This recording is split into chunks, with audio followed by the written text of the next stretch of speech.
Today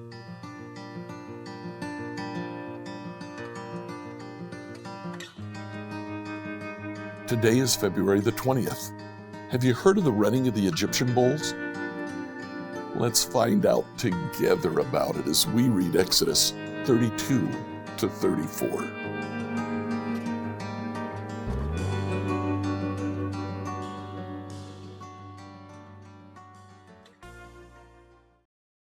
So today, as we read Exodus 32 to 34, we're going to hear about the creation of the golden calf. Moses and Joshua are on the mountain. They begin to hear commotion from the camp. They start going down. Joshua says, the people are at war. Moses listens and says, no, the people are at party. They go down, and what they discover is that in the meantime, the people grew disenchanted with Moses's delay, and they had Aaron make golden calves for them. Now, why golden calves? Well, probably two reasons. First of all, in Mesopotamia, where they were headed, the primary god was Baal. Baal was pictured as standing on the back of two bulls, lightning bolt in his hand, throwing lightning from the sky. It could be that, or it could be hearkening back to Egypt. Personally, I think that Israel had been in Egypt for so long. During 1 month out of the year, Egypt worshipped year-round a bull, the bull they called Apis. The bull had about a 25-year lifespan, and every 25 years they would sacrifice the bull and begin another bull. And that bull, for 25 years, would be the bull of Apis. When it came time for the Nile River to flood the fields and water the fields, they would let the bull run in the fields, some of the fields, not all of them. This was the bull fertilizing the fields. Apis was the god of rebirth. What better god to have than the god Apis, the bull of Egypt, as Israel was seeking to be reborn as a nation? Well, Moses comes down, sees the golden calves. He goes crazy. He destroys the stone tablets on which the Book of the Covenant was written. The Lord says, I'm going to wipe them out. Moses intercedes for Israel. The Lord relents. The Lord forgives. And in chapter 34, we have a new covenant.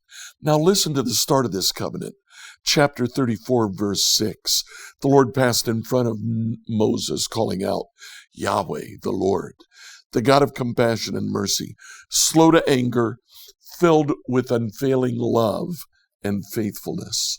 I lavish unfailing love to 1,000 generations. I forgive iniquity, rebellion, and sin, but I don't excuse the guilty. Now, the Lord goes on, and immediately following, he reissues the covenant. He remakes the covenant with Israel. We have the conditions that the Lord will follow and the conditions that he expects Israel to follow. Enjoy this passage as we read Exodus 32 to 34. Exodus 32 to 34, New Living Translation. Exodus 32. When the people saw how long it was taking Moses to come back down the mountain, they gathered around Aaron. Come on, they said, make us some gods who can lead us. We don't know what happened to this fellow Moses who brought us here from the land of Egypt.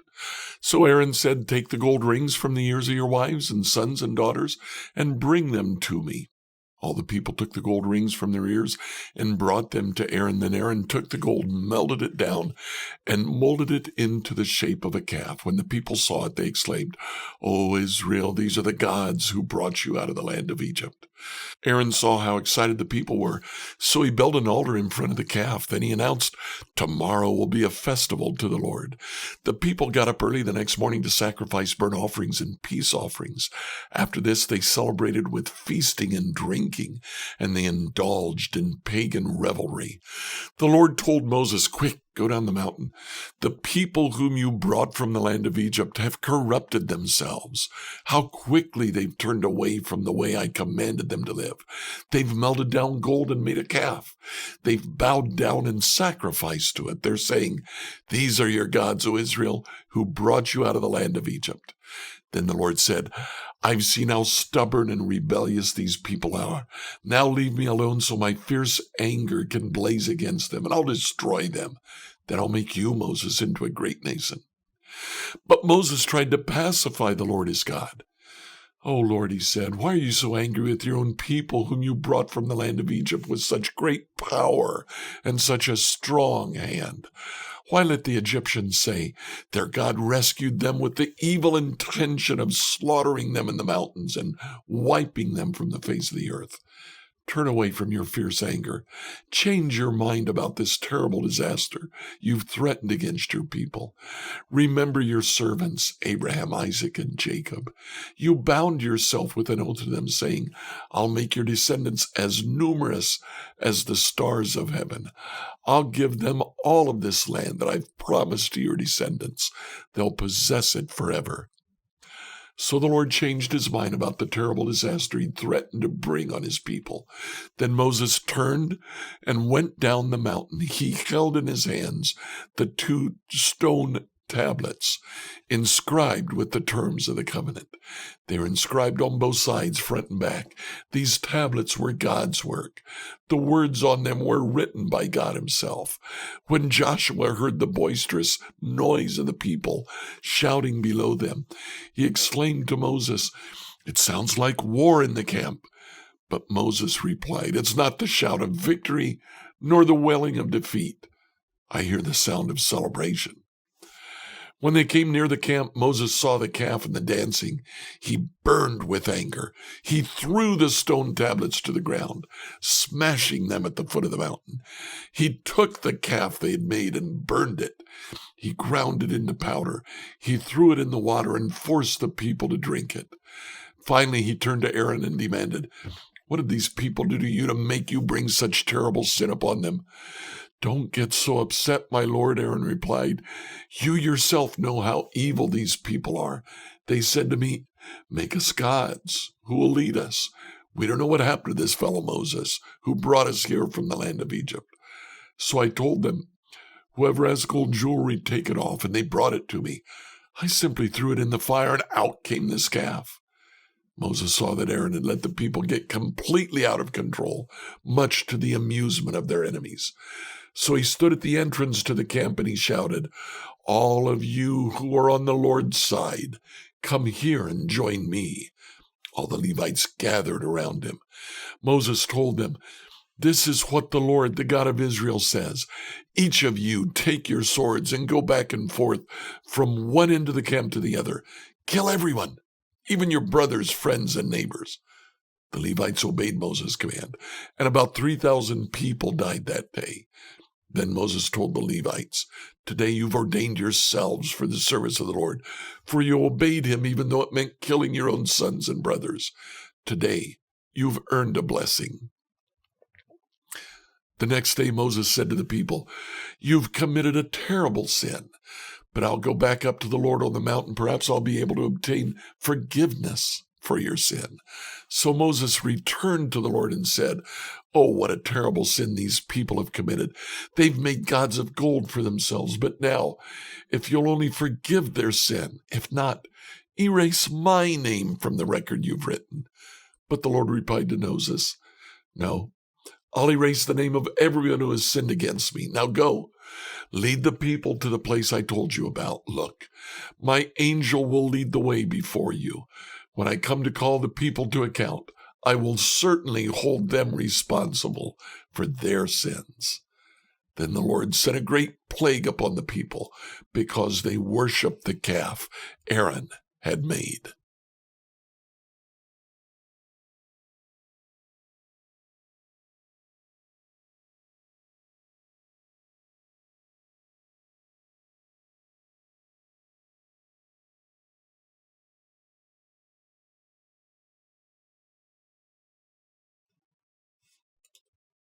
Exodus 33. The Lord said to Moses, "Get going, you and the people you brought up from the land of Egypt. Go up to the land I swore to give to Abraham, Isaac, and Jacob, and tell them, I'll give this land to your descendants, and I'll send an angel before you to drive out the Canaanites, Amorites, Hivites, Perizzites, Hivites, and Jebusites. Go up to this land that flows with milk and honey. But I will not travel among you, for you're a stubborn and rebellious people. If I did, I would surely destroy you along the way." When the people heard these stern words, they went into mourning and stopped wearing their jewelry and fine clothes, for the Lord had told Moses to tell them, "You're a stubborn and rebellious people. If I were to travel with you for even a moment, I would destroy you. Remove your jewelry and the fine clothes while I decide what to do with you." So from the time they left Mount Sinai, the Israelites wore no more jewelry or fine clothes.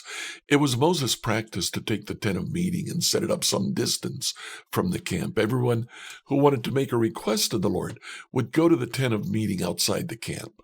Whenever Moses went out to the tent of meeting, all the people would get up and stand in the entrance of their own tents. They'd all watch Moses until he disappeared inside. As he went into the tent, the pillar of cloud would come down and hover at its entrance while the Lord spoke with Moses. When the people saw the cloud standing at the entrance of the tent, they would stand and bow down in front of their own tents. Inside the tent of meeting, the Lord would speak to Moses face to face, as one speaks to a friend. Afterward, Moses would return to the camp, but the young man who assisted him, Joshua, son of Nun, would remain behind in the tent of meeting. One day Moses said to the Lord, "You've been telling me take these people up to the promised land, but you haven't told me whom you will send with me. You've told me I know you by name, and I look favorably on you. If it's true that you look favorably on me, let me know your ways so I may understand you more fully and continue to enjoy your favor. Remember that this nation is your very own people." The Lord replied, "I will personally go with you, Moses, and I'll give you rest. Everything will be fine for you." Then Moses said, "If you don't personally go with us, don't make us leave this place. How will anyone know that you look favorably on me and on your people, if you don't go with us? For your presence among us sets your people and me apart from all other people on the earth." The Lord replied to Moses, "I'll indeed do what you've asked, for I look favorably on you, and I know you by name." Moses responded, "Then show me your glorious presence." The Lord replied, "I'll make all my goodness pass before you, and I'll call out my name, Yahweh, before you. For I'll show mercy to anyone I choose. I'll show compassion to anyone I choose. But you may not look directly at my face, for no one may see me and live." The Lord continued, "Look, stand near me on this rock. As my glorious presence passes by, I will hide you in the crevice of the rock and cover you with my hand until I have passed by. Then I'll remove my hand and let you see me from behind, but my face will not be seen."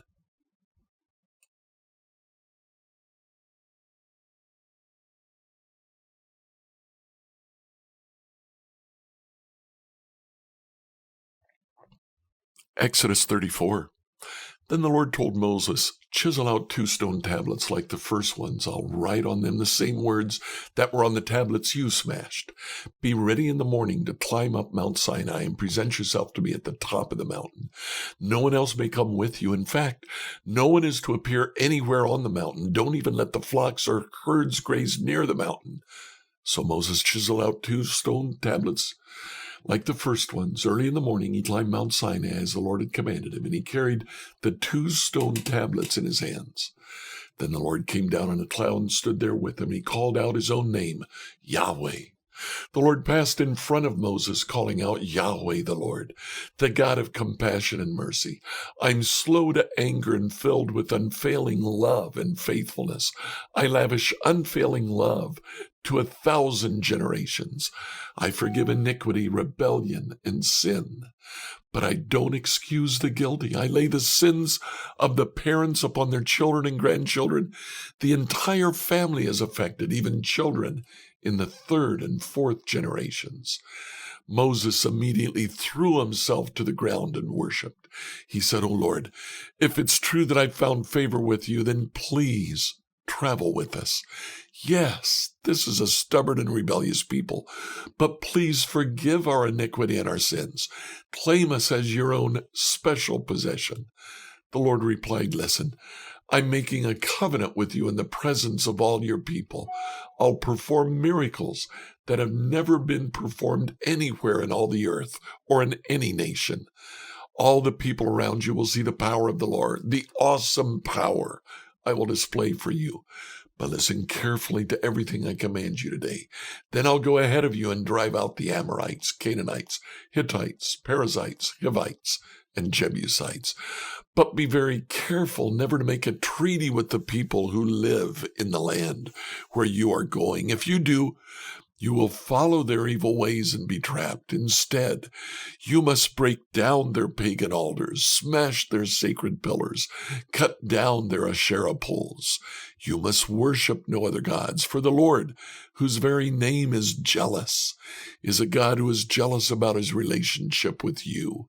You must not make any treaty of any kind with the people living in the land. They lust after their gods, offering sacrifices to them. They'll invite you to join them in their sacrificial meals, and you'll go with them. Then you'll accept their daughters who sacrifice to other gods as wives for your sons. They'll seduce your sons to commit adultery against me by worshiping other gods. You must not make any gods of molten metal for yourselves. You must celebrate the festival of unleavened bread. For 7 days the bread you eat must be without yeast, just as I commanded you. Celebrate this festival annually at the appointed time in the early spring, in the month of Abib, for that's the anniversary of your departure from Egypt. The firstborn of every animal belongs to me, including the firstborn males from your herds of cattle and your flocks of sheep and goats. A firstborn donkey may be brought back from the Lord by presenting a lamb or a young goat in its place. But if you don't buy it back, you must break its neck. However, you must buy back every firstborn son. No one may appear before me without an offering. You have 6 days each week for your ordinary work, but on the 7th day you must stop working, even during the seasons of plowing and harvest. You must celebrate the festival of harvest with the first crop of the wheat harvest. Then celebrate the festival of the final harvest at the end of the harvest season. 3 times each year, every man in Israel must appear before the sovereign, the Lord, the God of Israel. I'll drive out the other nations ahead of you and expand your territory, so no one will covet and conquer your land while you appear before the Lord your God 3 times each year. You must not offer the blood of my sacrificial offerings together with any baked goods containing yeast, and none of the meat of the Passover sacrifice may be kept over until the next morning. As you harvest your crops, bring the very best of the first harvest to the house of the Lord your God. You must not cook a young goat in its mother's milk. Then the Lord said to Moses, write down all these instructions, for they represent the terms of the covenant I'm making with you and with Israel. Moses remained there on the mountain with the Lord 40 days and 40 nights. In all that time he ate no bread and drank no water. And the Lord wrote the terms of the covenant, the 10 Commandments, on the stone tablets. When Moses came down Mount Sinai, carrying the 2 stone tablets inscribed with the terms of the covenant, he wasn't aware that his face had become radiant. He had spoken to the Lord. So when Aaron and the people of Israel saw the radiance of Moses' face, they were afraid to come near him. But Moses called out to them and asked Aaron and all the leaders of the community to come over, and he talked with them. Then all the people of Israel approached him, and Moses gave them all the instructions the Lord had given him on Mount Sinai. When Moses finished speaking with them, he covered his face with a veil. But whenever he went into the tent of meeting to speak with the Lord, he would remove the veil until he came out again. Then he'd give the people whatever instructions the Lord had given him. The people of Israel would see the radiant glow of his face, so he would put the veil over his face until he returned to speak with the Lord. Like, follow, and subscribe to this devotional on whatever platform you use to listen to it. Email your questions to us at questions@becomehope.com. Tomorrow, we'll look at the tabernacle furniture and ask, what was that for?